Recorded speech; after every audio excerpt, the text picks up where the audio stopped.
Bonjour à tous, bienvenue dans cet atelier, cette séquence didactique qui va aujourd'hui s'intéresser à une des règles fondamentales des mathématiques, la règle de 3 qui fait appel à des notions de proportionnalité, comme on va le voir tout de suite. Alors, lançons-nous dans ce projet. Donc on va voir simplement, prendre un problème standard, assez simple au départ.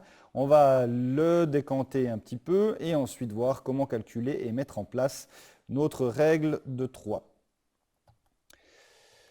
Voilà, partons de notre problème. Donc on a ici un problème qui pourrait être de l'ordre du quotidien. On achète 5 montres pour 750 francs et on nous demande ce que vont coûter 12 montres dans cette correspondance. Alors, un des principes fondamentaux de la règle de 3, c'est qu'il faut vraiment pouvoir déterminer quels sont les éléments qu'on a ici en présence. Donc si on regarde, on a des montres et un prix ici qui nous est donné en francs. Donc soulignez-le toujours, soulignez-les ou alors mettez-les en évidence comme je l'ai fait moi en rouge ici. Une fois que vous l'avez fait, vous reportez simplement ces éléments en dessous, d'accord, comme vous le montrent les petites flèches rouges que je vous indique ici. Donc on a des montres et des francs. Une fois que vous les avez reportés en dessous, vous construisez simplement un tableau qui nous permet de mettre en place notre règle de 3. Pour ce faire, vous construisez un tableau autour de nos deux éléments de départ avec 4 cases vierges, vides si vous préférez, à droite. Une fois que vous avez fait ce tableau, il faut le remplir pour pouvoir ensuite mettre en place notre calcul. Donc ici, on reprend nos données.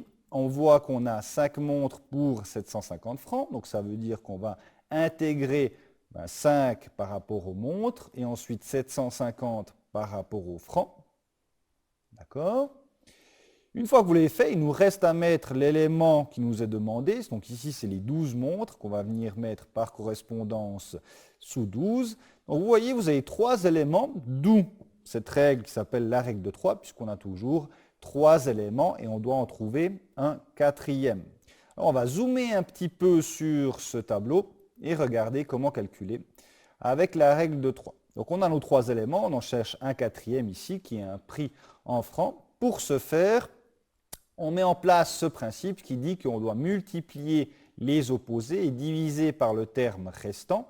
Donc dans une règle de 3, vous avez toujours 3 éléments, 2 sont opposés dans le tableau, comme vous le voyez ici. Ça, c'est le symbole qui met en place ce principe-là. Donc les 2 éléments opposés, qui sont ici le 12 et le 750, et un élément seul, le 5, qui reste libre en haut. Donc le calcul, on le met en place, donc on multiplie nos opposés, donc on a 750 fois 12, qu'on va venir diviser par l'élément restant, le 5, entouré ici en bleu. Donc on va diviser tout ça par 5, donc 750 fois 12 divisé par 5, tout ça nous donne 1800, et n'oubliez pas à la fin de mettre toujours l'unité qui sont ici des francs. Voilà, merci de votre écoute et bonne journée.